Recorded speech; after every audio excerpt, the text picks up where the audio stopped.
For most people, as described in the Tibetan Book of the Dead, there is a period of time where the person who has died systematically sheds the various sheaths, the physical body, the vital being, the mental sheath, and is then a being of consciousness who carries along the essential experience of the lifetime and either responds to the pure light or winds up being confronted by the energetic force of past deeds, good and bad, which create confusion, and in many cases panic in the awareness, leading to an attempt to escape and thereby choosing a womb for a new birth.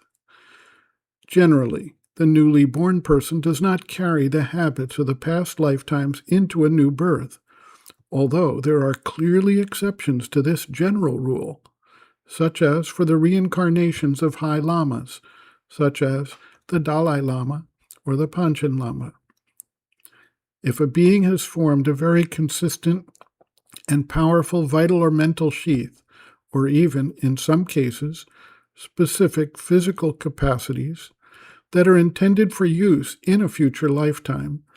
the soul will carry not just the pure essence of the experience,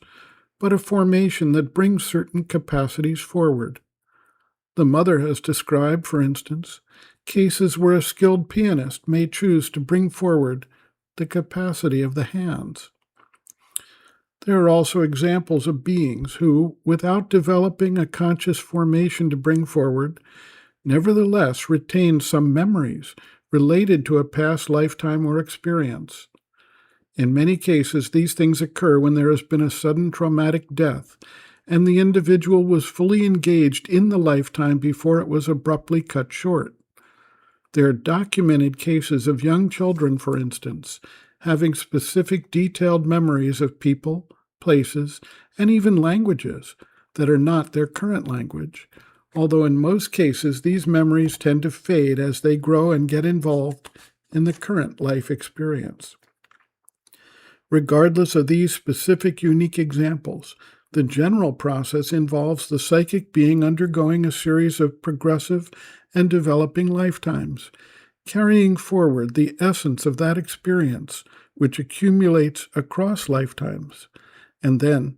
facing new circumstances with a new body, new vital being, new mental framework to continue the evolutionary process of the consciousness, taking advantage of the past lifetimes as a storehouse, but not as active memory. Sri Aurobindo observes, quote,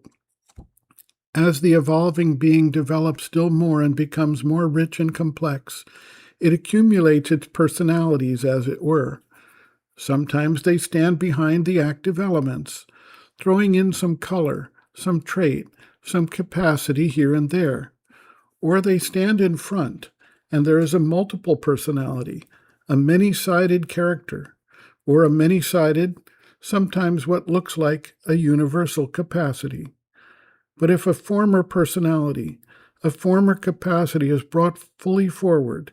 it will not be to repeat what was already done, but to cast the same capacity into new forms and new shapes and fuse it into a new harmony of the being, which will not be a reproduction of what was before.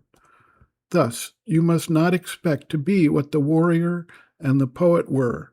Something of the outer characteristics may reappear, but very much changed and new cast in a new combination. It is in a new direction that the energies will be guided to do what was not done before." End quote. Reference, Sri Aurobindo and the Mother, the Psychic Being, Soul, Its Nature, Mission and Evolution, Section 4, The Afterlife and Rebirth, page 134.